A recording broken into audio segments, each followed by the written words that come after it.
Kemudian pertanyaan saya Bapak, apakah program guru penggerak ini tetap berjalan atau berlanjut jika nanti terjadi pergantian menteri? Terima kasih Bapak. Ini pertanyaan sangat berat juga untuk dijawab. Ya samalah, kecemasan saya dan kecemasan Bapak Ibu di sini sama kan. Ya kan kita semua cemas, kita berlari seperti ini. Gimana nanti kelanjutannya, ya kan, setelah 2024 dan lain-lain. Nah ini merupakan, jangan khawatir karena ini juga kecemasan kami, bukan hanya Bapak Ibu. Karena ini saya dapat pertanyaan ini dari Sabang sampai Merauke, pokoknya saya di semua daerah, sampai ke daerah perbatasan pertanyaannya selalu ini, gimana Pak kalau kita udah terus maju seperti ini, gimana caranya Mas Menteri kita memastikan bahwa ini lanjut. Oke, pertama, semua kebijakan yang kita buat Bapak Ibu, semua kebijakan yang kita buat, selalu di awalnya kita menanyakan diri kita sebagai tim di Kemendikbudristek, kita selalu menanyakan ini seberapa sulit atau mudah diputar balik. Sebelum kita meluncurkan suatu inisiatif, kita selalu menanyakan ini semudah atau sesulit apa untuk diputar balik. Jadi setiap inisiatif yang kita lakukan itu selalu kita desain, kita buat, kita rancang agar sulit diputar balik, ya, sulit dihilangkan. Nah sekarang coba saya tanya beberapa hal. Guru, kalau misalnya sudah ada 50 sampai 100 ribu guru penggerak, ya, dan mereka sudah menjadi, mungkin setengah dari mereka sudah menjadi kepala sekolah dan pengawas. Itu mau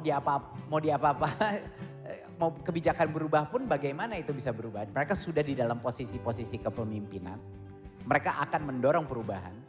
Dan kalau kita percaya teori dari perubahan, kalau 20% aja sekolah kita, kepala sekolahnya itu adalah guru penggerak, ya saya rasa gerbong besar ini akan secara otomatis berubah dong. Bener gak? Jadi kalaupun tidak ada guru penggerak baru, misalnya separah-parahnya, tidak ada guru penggerak baru, tapi sudah ada 100 ribu. Komunitas guru penggerak akan berjalan secara otonom, benar apa tidak? Gak mungkin guru penggerak itu diem aja di tempat. Mereka pasti akan bikin komunitas-komunitas guru penggeraknya sendiri di masing-masing daerah. Dan mulai mendorong programnya sendiri di daerah, bener gak? Guru penggerak masa nunggu aba-aba dari pusat, gak bakal kan? Jalan duluan dong, itu namanya guru penggerak. Nah itu mungkin satu. Kedua, ya memang waktu saya jadi menteri ganti kurikulum. Ya saya mengaku ganti menteri ganti kurikulum. Tapi bayangkan kurikulum kita kan belum diubah dari tahun 2013. Ya benar-benar ada berbagai macam keluhan yang saya dapat dari guru-guru mengenai itu, jadi harus kita perbaiki. Tapi alangkah susahnya bagi kurikulum itu diganti lagi. Itu menurut saya akan sangat sulit. Kurikulum Merdeka menurut saya akan menjadi kurikulum yang relevan untuk jauh ke depan. Kenapa? Karena ini kurikulum yang paling fleksibel yang pernah ada. Paling fleksibel.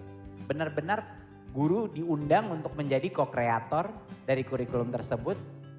Kalau anak-anak semua sudah senang dengan project based learning, siapa yang berani mengambil hak itu balik dari anak-anak kita? Siapa? Bener gak? Itu akan sangat sulit untuk menarik itu. Kedua adalah kalau misalnya kurikulumnya sekarang itu memberikan kesempatan guru untuk mundur dan itu menunjukkan bahwa di sekolah-sekolah, di daerah-daerah 3T, di daerah-daerah terpencil ternyata mereka bisa mengejar ketertinggalan karena kurikulum Merdeka. Siapa yang akan mengambil hak itu kembali dari guru-guru? Menurut saya akan sangat sulit. Siapa yang dengan 1,6 juta guru sudah menggunakan platform Merdeka Mengajar, siapa yang akan berani menarik platform itu dari guru-guru? Susah kan? Kalau tiba-tiba saya matikan aplikasi itu besok, protes nggak Bapak Ibu? Protes kan? Nah ini makanya, itu penjelasan saya adalah, iya memang saya juga khawatir dan cemas sama seperti Bapak Ibu. Tapi jangan khawatir karena tahu kenapa? Ujung-ujungnya keputusan bahwa program-program ini lanjut apa tidak, itu sebenarnya Bapak Ibu bukan ada di pemerintahan. Keputusan itu ada di masing-masing hati Bapak Ibu guru, orang tua, murid, mahasiswa dan dosen yang sudah menjadi bagian dari gerakan ini. Kalau gerakan ini terus maju, pemerintah tidak akan punya opsi tapi untuk mendukung. Jadi kekuasaan itu ada di Bapak Ibu. Jangan pernah lupakan itu.